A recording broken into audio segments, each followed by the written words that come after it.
after being taken and subsequently returned by the British. In 1940, and completing several missions in the Atlantic, the French Surcouf submarine and its seasoned crew were sent to Bermuda in January 1942. Shortly after arriving, Allied forces lost contact with her, and that sudden silence set off alarm and speculation across naval circles.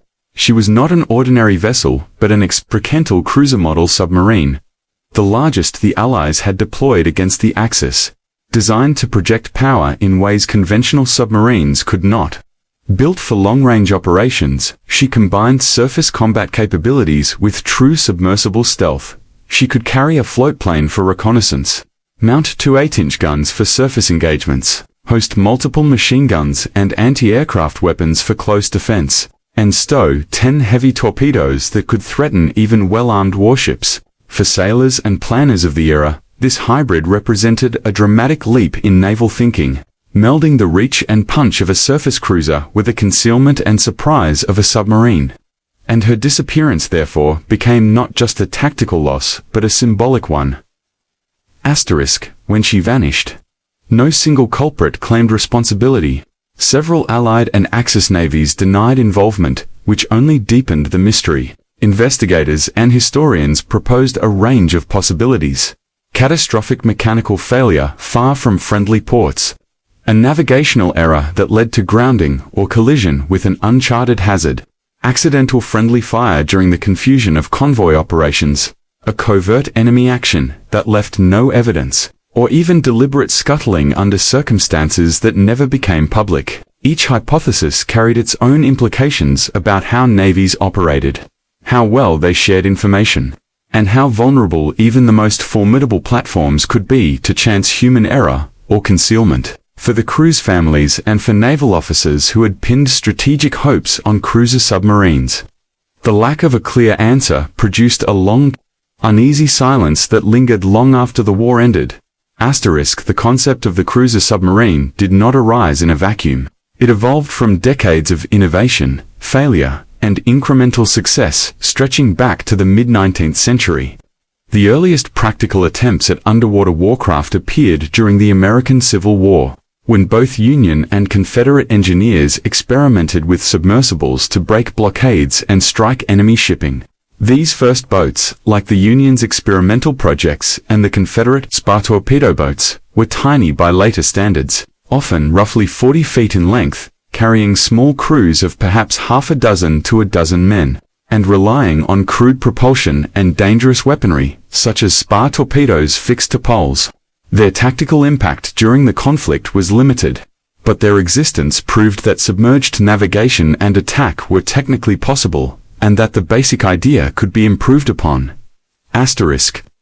Between the American Civil War and the First World War, inventors and navies around the world refined hull shapes, propulsion systems, battery technology, and methods for launching torpedoes, gradually transforming submarines from experimental curiosities into operational tools. When World War I began, submarine designs had matured enough to be meaningful in combat, and Germany in particular seized the strategic opportunity with aggressive use of its U-boat force. Initially employed as commerce raiders to strangle an opponent's economy, U-boats demonstrated their broader potential as offensive weapons against naval formations and supply lines. The British Empire, dependent on maritime trade and distant empire, felt the U-boat threat keenly. Merchant losses and naval sinkings created economic strain and forced new defensive tactics like convoy systems, anti-submarine patrols, and improved sonar and depth charge techniques. The shock of submarine effectiveness shifted naval doctrine. Some commentators of the era speculated that future capital ships might be displaced by faster, more agile, submersible warcraft that sacrificed heavy armor for speed and surprise. Asterisk. After World War I, the interwar period became a laboratory for ideas that would later inform cruiser submarine concepts. Naval architects debated trade-offs among range, armament, survivability, and habitability.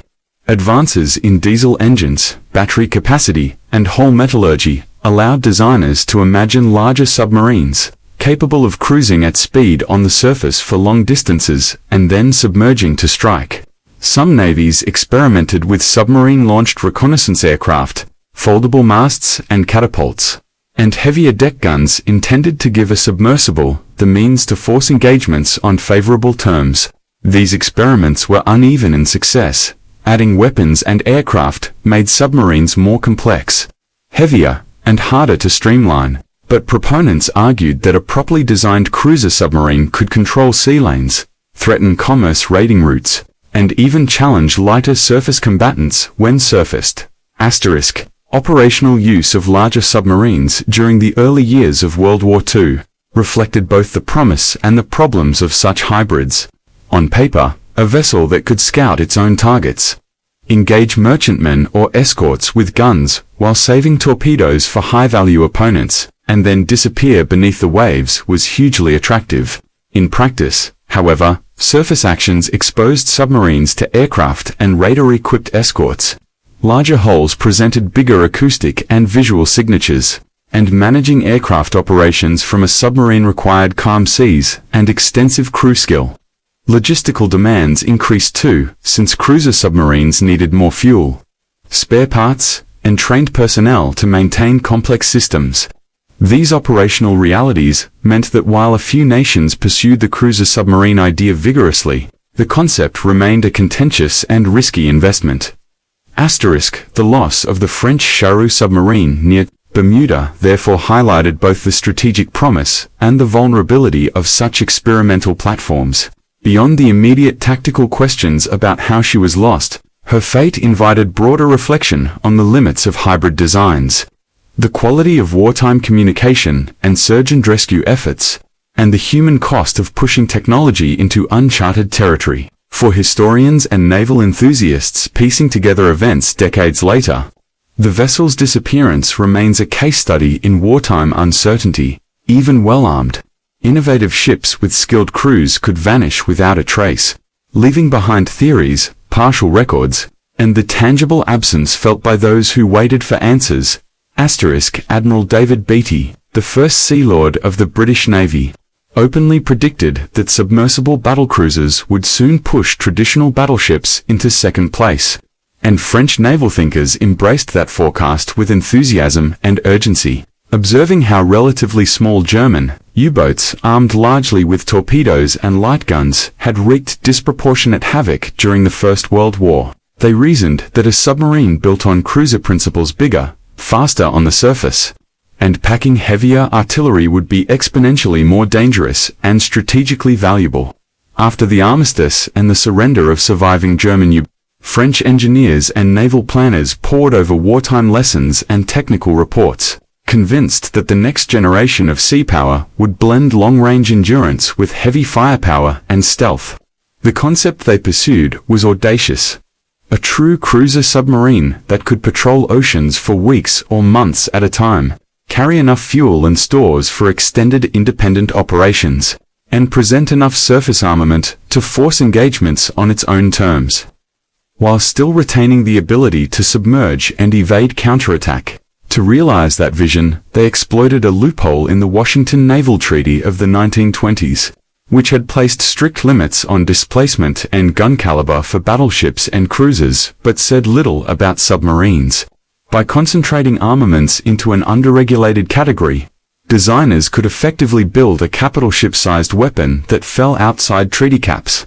The result of those years of study and experimentation was Surcouf, an immense and unconventional vessel named for the celebrated privateer Robert Surcouf. Surcouf embodied the best and worst of interwar naval innovation. She was astonishingly large for a 350 feet long with a beam near 29 feet table to accommodate a crew of roughly 120 and an additional compartment capable of transporting about 40 passengers or prisoners. And she combined heavy artillery with a large torpedo outfit and even a reconnaissance floatplane. Her surface propulsion relied on powerful diesel engines that granted long range and transit speed, while electric motors provided underwater maneuvering.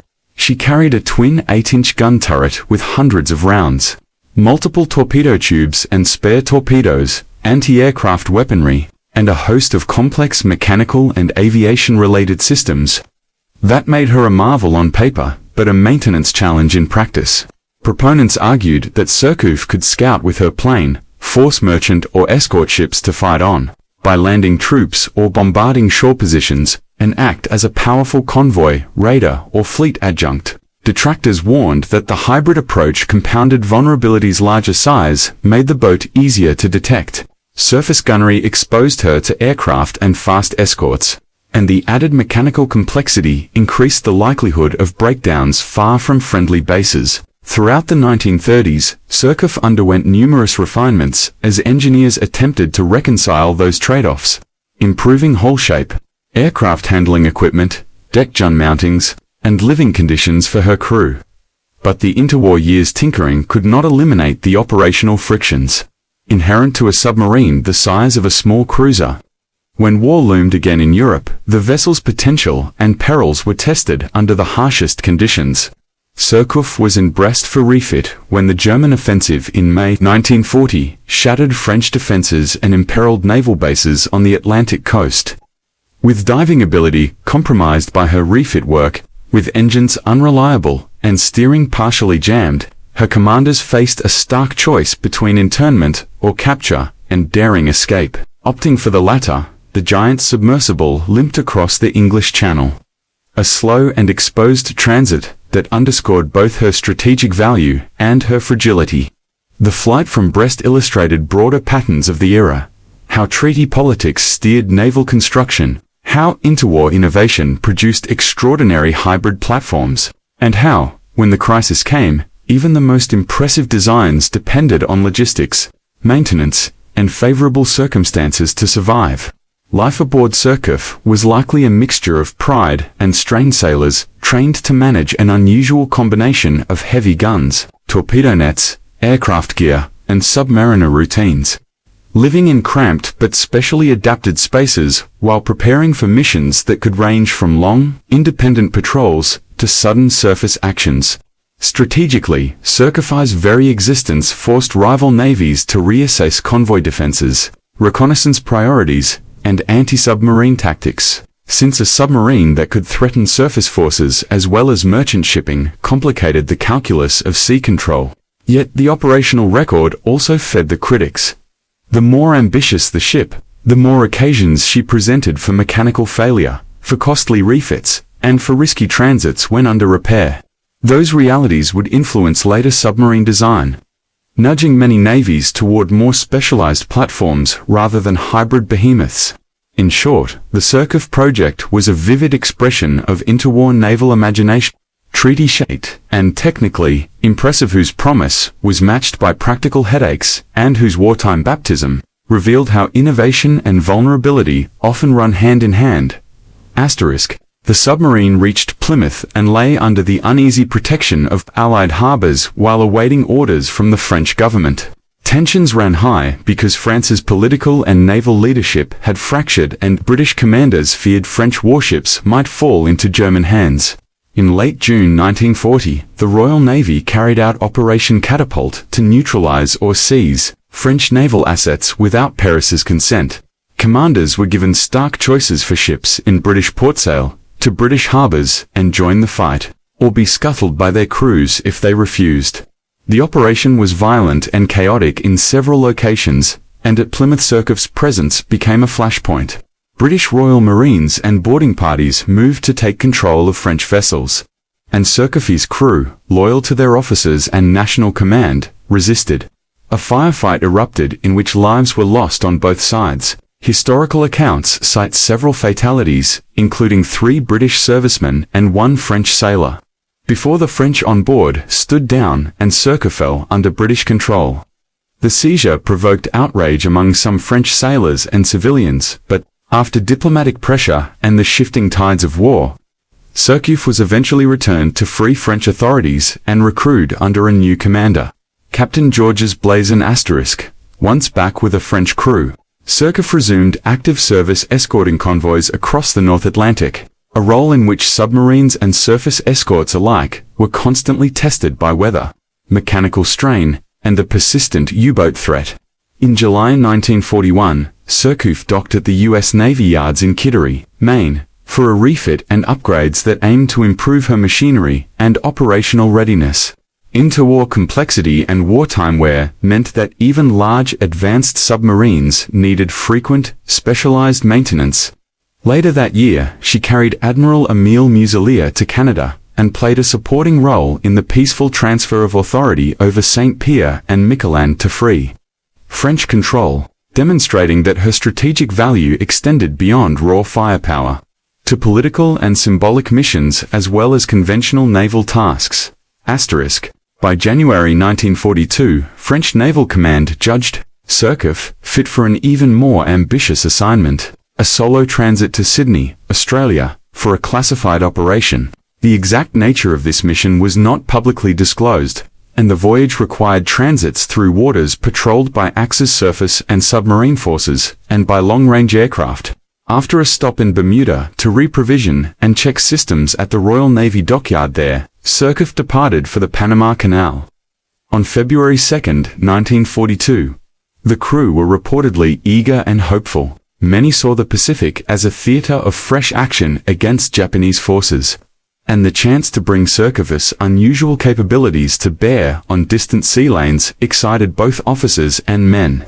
The submarine's mixture of heavy guns, torpedoes and a floatplane made her a unique asset for reconnaissance, commerce raiding, and shore bombardment should the mission require it.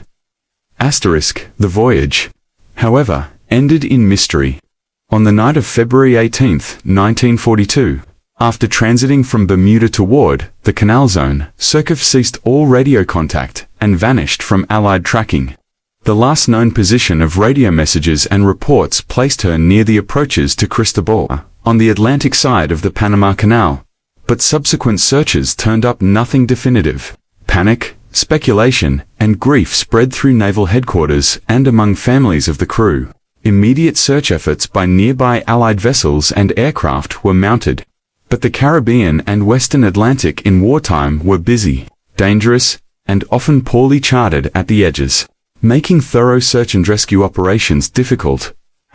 Multiple competing theories arose to explain what had happened. One line of inquiry held that Surcouf might have been accidentally rammed or struck by an Allied merchant vessel. Some freighters later reported collisions or near collisions with partially submerged objects in roughly the same timeframe. Another theory claimed the submarine had been attacked by U.S. Army Air Forces. B-24 bombers operating from nearby bases. Aircrews reported attacking and believing they had sunk a very large submarine on February 19. Yet, wartime over and a fog of battle make any single aircrew report unreliable without wreckage or corroboration. French naval officers and some historians pointed to the possibility of enemy action by German U-boats.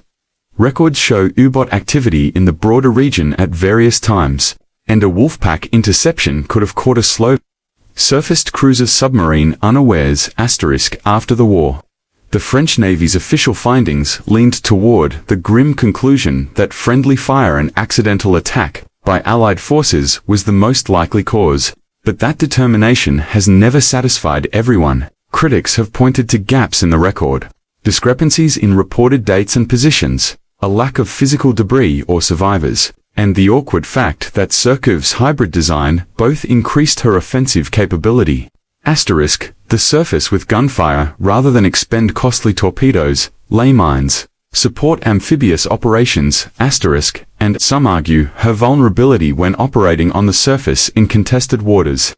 More colorful and speculative explanations also circulated, rumors of clandestine intelligence operations gone wrong, sabotage, or even supernatural causes in popular lore such as Bermuda Triangle tales, but none of these have credible evidence to support them. Searches for the wreck have been intermittent and inconclusive. In the immediate wartime period, Allied and neutral shipping lanes were hazardous and attention was focused on pressing operational needs. Rather than exhaustive deep-sea archaeology, after the war, investigators and enthusiasts have periodically proposed search missions, mapped likely sink areas based on logs and signals, and re-examined archival material, but a verified wreck site for Surcouf has never been located. The absence of a discovered wreck has allowed the mystery to persist, and it has become a subject for naval historians, mystery writers, and documentary producers alike. Beyond the immediate human tragedy of lost sailors and a bewildered chain of command, Surcouf's disappearance raised longer-term questions about naval doctrine, the limits of hybrid ship concepts, and the perils of operating novel platforms under wartime pressures. Her story highlights how technological ambition can collide with fragile logistics, imperfect communications, and the accident-prone nature of complex machinery at sea. It also underscores how decisions made in the political and diplomatic spheres, such as the seizure and recruit actions around Operation Catapult, can have cascading operational consequences for families of the crew and for naval communities in France, Britain, and beyond. The unresolved fate of Surcouf remains a wound and a subject of bitter argument. The tale endures in popular history, partly because it combines extraordinary engineering, high stakes, geopolitics, and a classic maritime disappearance. While professional historians continue to debate the balance of probabilities among collision, friendly fire, enemy action, and mechanical catastrophe, the lack of a definitive physical record means each explanation retains adherence. The Surcouf episode, therefore, persists both as a cautionary example about hybrid warship designs and as one of those seafaring mysteries that resist tidy conclusions, a reminder that even in an era of modern navies, the ocean can still swallow whole a machine and its company and leave only questions.